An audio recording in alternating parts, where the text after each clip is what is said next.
저 오늘 강 기자님 좀 약간 오전에 좀 당황하신 일이 하나 있었어요. 뭐냐 하면 연합뉴스 기자가 갑자기 전화가 와가지고 뭐 막 물어보는데 청담동 술자리 관련한 질문이었어요. 그러니까 청담동 술자리에 이제 공소장을 보고 저한테 수사 상황에 대해서 이제 반론을 들으려고 전화했다고 하는데 공소가 제기가 된 게 9월 12일 벌써 한 달 가까이 되거든요. 네. 대부분 다 기사들이 나갔죠. 네. 그런데 뜬금없이 오늘 또 연합뉴스 기자가 전화를 걸어서 공소장과 관련해서 공소장에 나와 있는 내용 관련해서 물어보겠다라고 얘기를 해서 너무 이제 의도가 좀 빤해 보였죠. 왜냐하면 이제 다음 주 수요일 날 그 청담동 술자리 1심 한동훈의 10억 손배소 선고가 내려집니다. 네. 그래서 지금 뭐 하루가 멀다 하고 지금 한동훈이 계속 뭔가 새로운 자료를 던지면서 그 재판부에 매달리고 있거든요.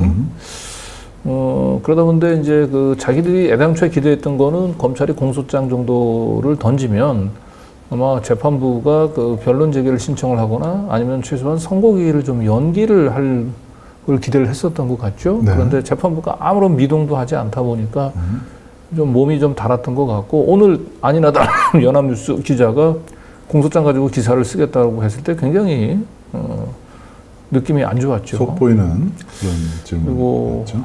네, 그래서 오늘 이제 그 공소장을 도대체 그 어디서 얻었냐라고 얘기했더니 뭐 국회를 통해서 얻은 것으로 안다 뭐 이렇게 얘기하는데 안다. 제 공소장이 왜 국회에 전달이 됩니까? 네. 그 말도 안 되는 얘기를 하고 있고 이런 공소장을 얻은 출처 자체도 명확히 밝히지 않는 기자를 상대로 제가 취재에 협조한다라고 하는 게 너무 마음이 내키질 않았어요. 네, 그래서 나는 취재에 응하고 싶지 않다고 했더니 이제 그냥 뭐 일방적으로 그 공소장을 그냥 베껴서 기사를 썼더만요. 네. 예. 그 제목도 보면은 아주 자극적이에요. 검찰이 청담동 술자리 의혹 제기자들 이제 공소장 내용이죠. 네. 첼리스트 입 10개 강제하는데 공모했다. 아주 강제와 공모, 입 10개 강제 공모. 이러니까 이 강진구 기자에 대한 얘기예요. 결국에는 내용이 보면은.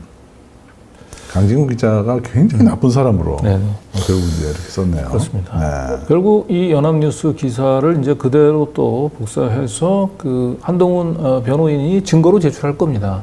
내일쯤 하겠죠. 민사재판부에. 네. 예, 뻔해요. 예. 네. 계속 반복되고 있습니다, 이게. 네. 네. 그래서 이게 속 보이는 짓을 계속 하는데 이거를 저희가 오늘 좀 상의를 했어요. 이게 그냥 아유 뭐 저런 얘기 그냥 또 하나 보다 이러고 넘어갈까? 네. 아니면은 저거 또 누가 또 인용하고 또 공유하고 또 계속 그렇게 또 확산되고 이러면은 또 괜히 또 10월 16일 또 선거에 영향을 또 미치는 거 아닌가? 결국 의도가 이제 그런 건데 재판부는 저희는 영향을 받을 것 같지는 않긴 해요. 지금 현재 분위기로는. 그런데 저들이 이제 자꾸 저렇게 가는비에 젖는다고 계속 반복적으로 저렇게 하는 것에 대해서는 우리가 한번 제동을 한번 걸어야 되겠다. 이 강요미수 부분은. 그래서 오늘 이제 입장문을 하나 냈죠. 네. 네. 화면 잠깐 보시겠습니까? 네. 잠시만요. 네. 자, 요거로 보여주시면 될 것 같은데. 네. 네. 요 입장문을 냈는데. 네. 자. 여기 보면은 연합뉴스 보도가 이게 뭔가 좀 기본적으로 좀 문제가 있고 특히 이제 본질이 청담동 술자리 사건의 핵심이 윤석열 대통령하고 한동훈 대표가 그날 거기 있었는지 여부 아닙니까? 네. 그런데 2년이 넘도록 당사자들은 이에 대해서 아무런 얘기를 하지 않아요. 그날 어디 있었는지에 대해서. 그리고 경찰과 검찰 수사에서도 이를 밝히지 못했다는 것이 가장 중요합니다. 네네. 그럼에도 불구하고 검찰은 이 본질적인 의문을 외면한 채 강진구 기자와 제보자와의 강요 미수라는 부당한 혐의를 지금 씌우고 있는 거예요. 근데 더 큰 문제는 연합뉴스가 이걸 그대로 보도하고 있다는 겁니다. 더 악랄하게 보도를 하고 있다는 거예요. 그리고 요거는 이제 강진구 기자님께서 설명을 좀 해주셨으면 좋겠는데, 네. 지금 검찰 공소장에는 지금 현재 공모했다라고 하는 시기가 언제입니까? 2022년 이제 11월 1일부터 2일 사이 전화 통화를 통해서 저희가 공모를 했다고 얘기를 했는데 네. 그 통화 내용에 어떤 부분들이 이제 공모로 받는지 부분들은 전혀 제시가 안 돼 있습니다. 아, 그러면 그러니까 시기만 특정을 하고 네. 언제부터 언제까지 공모를 한 거야라고 얘기했는데 근데 뭐를 공모했다는 겁니까?라고 물으면 네. 그걸 특정을 못 하고 있군요. 네, 그냥 그 자신들이 그냥 구체적으로 어떤 증거를 기초로 해서 저렇게 판단했는지 모르는데 제가 11월 1일하고 2일 사이에 제보자하고 같이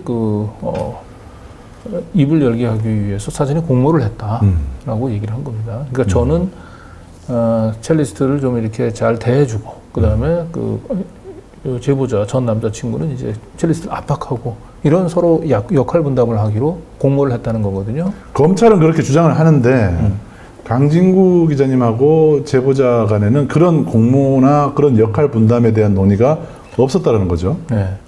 아니 그러니까 이제 어떻게 하면 이제 첼리스트가 지금 뭘 두려워하는지 그리고 첼리스트가 그날의 진실을 좀 얘기하려면 어떻게 하는 게 좋을지 서로 논의는 하기는 했죠. 그러나 그 논의라고 얘기하는 것이 뭐 서로 명확하게 너는 뭐 하고 나는 뭐 하고 이렇게 무슨 역할 분담을 했던 것은 아니고 중요한 거는 주로 이제 제가 첼리스트를 이제 설득하는 입장이었는데 둘이서 과정에서 나왔던 압박 있잖아요. 압박을 하기로 한 그 주체는 제가 압박을 하기로 한 거예요. 원래 처음에는 첼리스트를 최대한 좀 설득을 해보려고 하다가 이제 첼리스트가 이제 움직이진 않으니까 이거 조금 압박을 해야 되나 이제 이런 얘기를 간혹 서로 얘기가 오고 가긴 네. 했죠. 그런데 중요한 거는 우리 제보자 전 남자친구하고 저하고 둘 사이에서 어떻게 하면 좋을지 여러 가지 이제 방안들을 얘기를 하는 가운데서 이게 강요미수죄가 되려면 제가 첼리스트 실제로 굉장히 공포심을 느끼고 압박을 해야 되잖아요. 그러니까 이제 대화를 한 거는 맞는데 네. 그거를 실제로 실행에 옮기지는 않았다라는 게 핵심이에요. 그리고 대화에서도 명확하게 서로 간에 이렇게 하자, 이렇게 해서 압박을 해보자, 그리고 서로 역할 분담을 했다든지 이런 검찰이 얘기한 공모라고 할 만한 그런 대화가 없었다는 그러니까 거예요. 일종의 이제 작전 계획 네. 이런 것들이 없었다는 거잖아요. 그렇죠. 여기 역할을 나눠서 야 네가 공격하면 내가 수비하고 네가 문자 하나 주면 내가 전화 한번 넣고 이런 식의 공모가 없었다는 거죠. 예, 그러니까 이런 부분들은 자꾸 중언부언 하게 되면 저희가 이제 뭐가 좀 뒤가 구린 게 있는 것처럼 자꾸 비춰질 것 같아서 길게 설명할 필요가 없는데. 네. 아무튼 저렇게 강제로 입을 열게 공모했다라는 연합뉴스의 주장은 분명히 사실이 아니다라는 점을 오늘 거듭 밝혀드립니다. 그리고 실제로 맥락을 지금 좀 설명을 좀 해주시죠. 10월 24일 의혹 보도 직후에 첼리스트가 이제 여러 언론과의 인터뷰에서 애매모호한 태도를 보이면서 제보자 전 남자친구죠 이모 씨에 대해서 불만을 계속 표출을 했죠. 왜냐하면 이제 자기의 동의 없이 일방적으로 자신하고 통한 내용들을 공개하면서 자기를 난처하게 했다. 네. 그런 것 때문에 굉장히 전 남자친구한테 불만을 표시를 했어요. 네. 그러면서 이제 첼리스트가 제보자를 이제 데이트 폭력남 스토커로 비난을 했죠. 네. 그것도 국민의힘 김행 비대위원이 또 부풀려서 또 퍼뜨렸죠. 네. 네. 그리고 이제 반면에 이제 상대적으로 이제 전 남자친구 입장에서는 거꾸로 이제 과거에 자기가 모르던 시기에 이제 외도를 한 사실이 이제 확인이 되니까 결국 더 심한 배신감을 느꼈잖아요. 네. 그런데 그런 배신감을 느끼고 있는데 거꾸로 사과를 하기는커녕 자신을 공개적으로 언론을 통해서 데이트 폭력남 스토커로 이렇게 비난을 하니까 또 얼마나 또 분노가 치밀었겠습니까? 네. 그래서 결국은 첼리스트는 첼리스트대로 또 전 남자친구는 남자친구대로 막 서로 이제 감정이 치달은 거예요. 네. 그래서 할 수 없이 제가 중간에서 중재를 할 수밖에 없었던 거죠.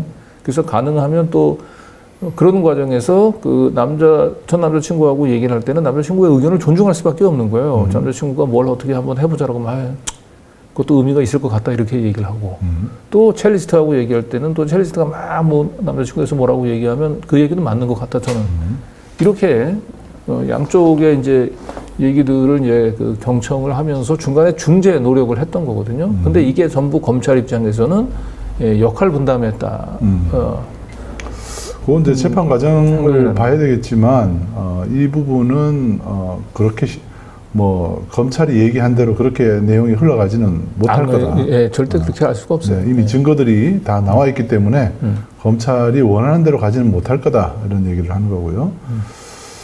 그래서 지금 이제 첼리스트가 당시에 이런 얘기를 했었잖아요. 11월 20일 날 그 트위터 스페이스에서 이런 얘기를 했어요. 그쪽에서도 처음에는 제 편에서 다 얘기를 했어요. 저한테 나쁜 얘기를 하지 않으셨고요. 강진구 기자님도 너무나 다 들어주셨고, 그래서 제발 진짜 그렇게만 해주시면. 그런데 이 사람이 하는 트위터나 이런 거에 이런 일이 있으면서 제가 어제, 근데 제가 못하게 하고 있습니다. 하지만 다 하고 있었고, 이제 강진구 기자 얘기죠. 네. 그러니까 내가 남자친구한테 뭐 못하게 하고 있다. 남자친구가 트위터에 무슨 이상한 글을 올리면 그걸 내가 못하게 하겠다라고 했는데 결국 못하게 하기는커녕 계속 그 남자친구 계속 다 하더라 이거예요. 네네. 자기 하고 싶은 대로. 네. 근데 첼리스트가 11월 1일부터 2일, 3일 요때 뭐 뭔가 이렇게 11월 이제 초순이죠. 초순에 뭔가가 그 강요 미수 같은 행위들이 있었다면 11월 20일은 그보다 이후잖아요. 그렇습니다. 11월 20일은 강진구 기자나 이 제보자 이모 씨와의 대화가 있었던 이후에요. 한 열흘 정도 후입니다. 그럼 열흘 후에 자기를 강요하고 압박했던 사람들에 대해서 강진구 기자님은 너무나 다 들어주셨어요. 나쁜 얘기를 하지 않으셨어요라는 말을 할 수 있을까요? 네. 이게 가능한 얘기입니까? 그러니까 최소한 이제 제가 보낸 문자에서는 그 해악의 고지로 느낄 만한 부분은 없었다는 거죠. 압박을 느끼지 못했다는 거고, 더 중요한 거는 그런데도 다음이죠. 강진구 기자는 그 전 남자친구를 통제할 수 있는 위치에 있지 않았다라고 본 거예요. 그렇죠. 제가 봤을 때 통제가 안 되는 것 같아요. 라고 하죠. 그러면서 첼리스트가 통제 안 되는데 같이 그래도 이 사람이 얘기하는 말을 계속 방송을 하고 있다. 그래서 내가 덧담사를 못 믿겠다. 이 얘기예요. 그렇죠. 네. 그래서 강 기자가 결국 남자친구가 어떻게 해서 이상한 말을 올리는 걸 못하게 하겠다라고 했는데 계속 글자 남자친구 글을 쓰더라. 통제를 못하더라라고 얘기한 거예요. 이게 왜 중요하냐면은 형법상 그 강요 제3자를 통한 그 강요죄가 인정이 되려면 그 제3자에 대해서 제가 완벽하게 통제하고 있다라고 하는 믿음을 상대방한테 심어줘야 되는 거예요. 근데 지금 전혀 못 믿고 있잖아요. 그렇죠. 그래서 강진구가 완전히 그 제3자인 전 남자친구를 좌지우지할 수 있을 정도의 믿음을 줘야 되고, 그러는 가운데 전 남자친구 제3자는 너를 그냥 다 보내버릴 거야 뭐 이렇게 압박을 하고, 이래야만 이제 이 강요 미수죄, 강요죄가 성립이 되는 거거든요. 제3자를 통한. 예. 근데 지금 그게 아니죠, 지금. 예. 연합뉴스 기자에게는 이런 내용들을 다 전달을 하셨죠. 네. 조금 전에 우리 방송 시작하기 전에 전달을 했고. 전달은 했는데 그 부분들이 가장 핵심인데 예, 그 내용은 지금 반론이 추가가 되긴 했어요. 당초 기사보다. 아, 그렇군요. 예, 그런데 그 핵심적인 내용들이 추가되지는 않았습니다. 뭐 그럴 줄 알았어요. 요거는 그러면 저희가 따로 반론 보도를 신청을 해야 될 것 같습니다. 좀 정정당당하게 좀 승부를 하면 좋은데 정말 너무 좀 지저분한 지금 이 싸움으로 지금 가고 있거든요. 왜 여론전을 법정에서 이게 해결을 하지 않고 여론전을 펼쳐서 소송에 자꾸 이 재판에 영향을 미치려고 하는 이런 행위가 결심 이후에 그죠? 결심이 그때 8월 21일 날 결심이 됐지 않습니까? 네네. 그러고 나서 9월 12일에 검찰이 기소를 일부 기소를 하더니 그때부터 난리예요. 네. 그죠? 언론들도 그렇고 또 뭐 동물들도 그렇고 막 난립니다 지금. 네. 거의 매일 그냥 공격을 하고 있습니다. 네. 자, 그래서 11월 20일 날 첼리스트와 첼리스트의 트위터 친구들 간의 대화를 직접 들어보시면 이건 연합뉴스 보도가 얼마나 허구에 가까운지를 알 수 있습니다. 들어보시죠. 강진구 기자한테 그 뭐냐면 저는 그 사람 옆에서 너무 싫고 그 제보자는 다 거짓을 얘기하고 있고 너네 팩트가 다르다. 근데 제가 만약 하는 거에 한다면 변호사를 제공해서 만나겠다라고 했고요. 그런데 그쪽에서도 처음에는 제 편에서 다 얘기를 했어요. 저한테 나쁜 얘기를 하지 않으셨어요. 강진구 기자님도. 너무나 다 들어주셨고, 그래서 제발 진짜 그렇게만 해주시면. 그런데 이 사람이 하는 트위터나 이런 거에 이런 일이 있으면서 제가 어지는데 제가 못하게 하고 있습니다. 하지만 다 하고 있었고. 제가 봤을 때 통제가 안 되는 것 같아요. 통제 안 됐는데 같이 그래도 이 사람이 얘기하는 말을 계속 방송을 하고 있는 사람이잖아요. 어떻게 믿어요 그거를? 네. 근데 자기 원하는 대로 안 해주고 이제 그 그러니까 남자친구를 통제하지 못하는 부분. 그 부분에 대한 불만을 얘기했죠. 그러면서 강진구 기자는 다 들어줬다 그래요. 네. 그리고 이제 사실은 이게 기능적 지배라고 얘기를 하거든요. 이게 공모가 이제 성립이 되려면은 서로 명확하게 그 어떤 범죄에 있어서 역할 분담에 대해서 명확한 인식을 가지고 있어야 되는 거고, 더군다나 이제 제가 제3자를 통한 압박을 하려고 한다면 누누이 얘기하지만 제가 남자친구를 제 말 한마디면 남자친구를 완벽하게 통제할 수 있다. 그런 믿음을 가져야 첼리스트가 저 남자친구의 압박으로부터 벗어나기 위해서 내가 강진구 말을 들어야지. 네. 이렇게 되는 거거든요. 강진구 말을 듣지 않을 수 없도록 그 상황을 몰아가야 되는데 이미 첼리스트는 강진구를 통해서 남자친구를 통제할 수 없다는 사실을 너무 잘 알고 있었기 때문에 굳이 강진구의 요구에 굳이 첼리스트가 응할 필요가 없었던 거고, 그리고 더 중요한 것은 결국 첼리스트가 제가 어렵게 설득을 해서 변호사를 대동하고 저하고 만나기로 했단 말이에요. 공익제보자의 길로 나오기로 어렵게 설득을 했는데 결국은 그 직후에 난 남자친구가 그 첼리스트하고 통화를 하면서 엄청나게 싸웁니다. 그러면서 결국은 깨져요. 만약에 제가 그 남자친구하고 명확하게 역할 분담을 했다고 얘기한다면 힘들게 다 첼리스트를 설득해 놨는데 굳이 그걸 그렇게 싸우게 놔두라고 할 이유가 있겠습니까? 그렇죠. 예. 네. 그러니까 이거는 서로 남자친구대로 자신을 이제 첼리스트하고 있으면 이제 그런 둘 사이의 이제 그 관계에 따라서 이제 감정을 이제 드러낸 것이고, 저는 기자로서 기자 나름대로 제가 생각하는 상황에서 첼리스트를 최대한 설득하려고 했었던 뿐이에요.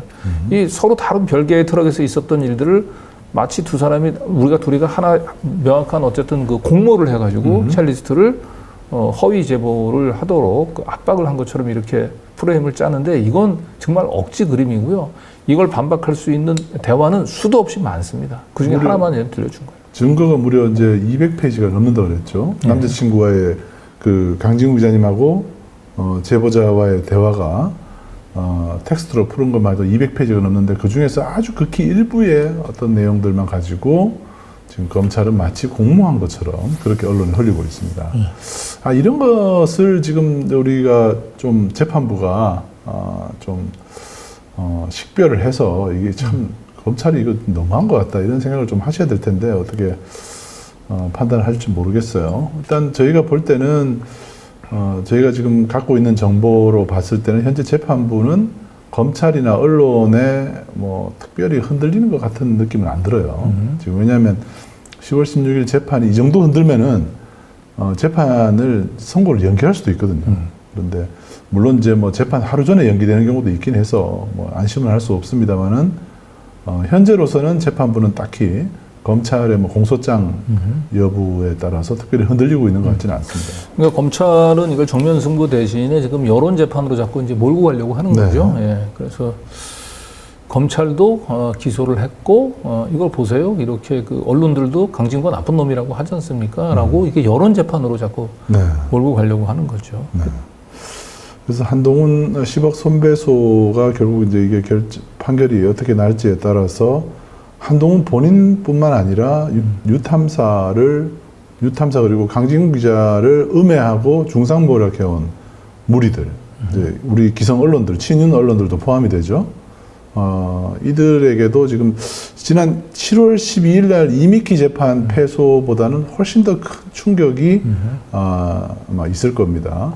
그걸 10월 16일 재판 결과 한번 같이 물론 보죠. 우리도 재판 결과를 뭐 자신을 할 수 없습니다. 우리는 그냥 담담히. 근데 저희는 최선을 다했고 결과적으로 이 사건에 있어서 이제 가장 중요한 것은 한동훈이 그 스스로 그날의 행적의 입증을 통해서 그 허위 사실임을 입증해내지 못했다는 거예요. 원고가 스스로 입증 책임을 다하지 못했다는 거고. 저희는 이 보도가 처음서부터 그 허위라고 하는 인식을 가지고 적어도 이 보도를 뭐 하지 않았다라고 하는 건 충분히 입증을 했습니다. 그리고 검찰의 공소장을 통해서도.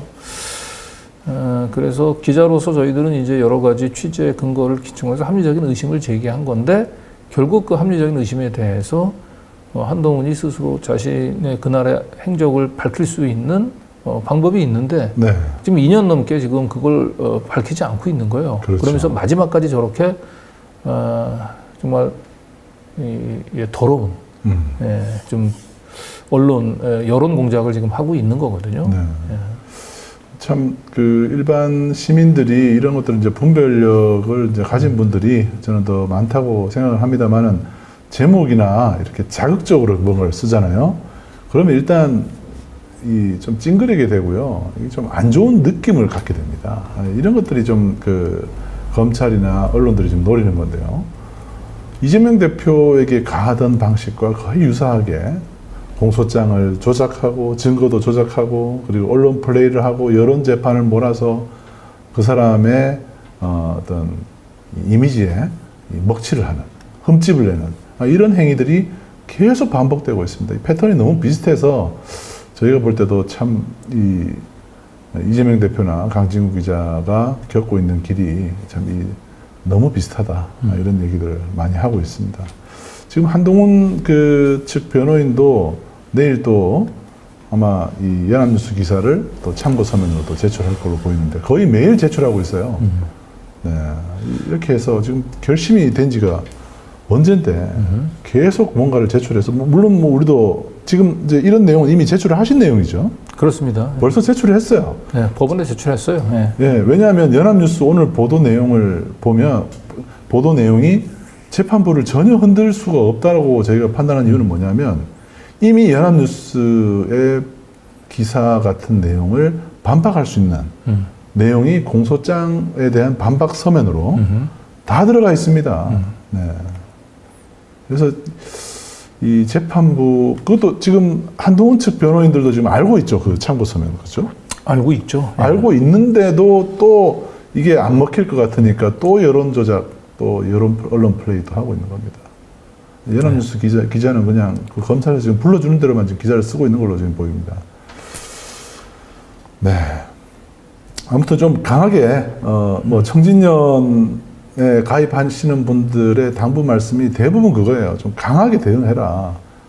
확실하게 좀 대응을 좀 해달라. 이런 요청이 많기 때문에 저희가 아무리 바쁘더라도, 우리 시민들의 그런 그 자존심을, 상처를 내는 그런 언론들의 이런 부적절한 행위, 작태에 대해서는 강하게 대응하는 방식으로 앞으로 나아가도록 하겠습니다.